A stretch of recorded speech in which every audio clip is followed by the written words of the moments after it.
टाकेत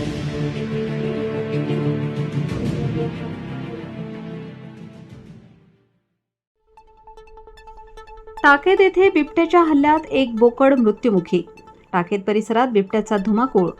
इगतपुरी तालुक्याच्या पूर्व भागातील टाकेत येथील शेळीपालन मजूर ज्ञानेश्वर विठ्ठल भले हे करंजी केवडीच्या रानात शेळ्या चारायला गेले असता दुपारी 3 वाजेच्या सुमारास जप धरून असलेल्या पटेळ्या बिबट्याने बोकडावर अचानक हल्ला केला.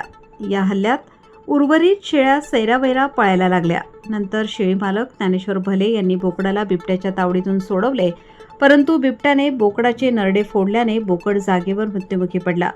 यात ज्ञानेश्वर भले यांचे अंदाजे 15,000 रुपयांचे नुकसान झाले असून ही घटना तात्काळ सामाजिक कार्यकर्ते राम शिंदे यांच्या मदतीने वन विभागाला कळवण्यात आली.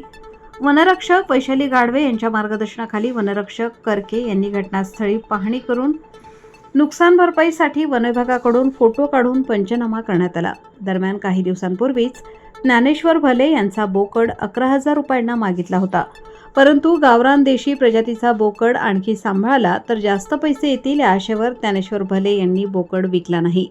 परंतु नियतीने त्यांच्या मेहनत परिश्रमावर पाणी फिरवले. बिबट्याच्या हल्ल्यात सदर बोकड मृत्युमुखी पडल्याने श्री भले यांचे मोठे नुकसान झाले आहे.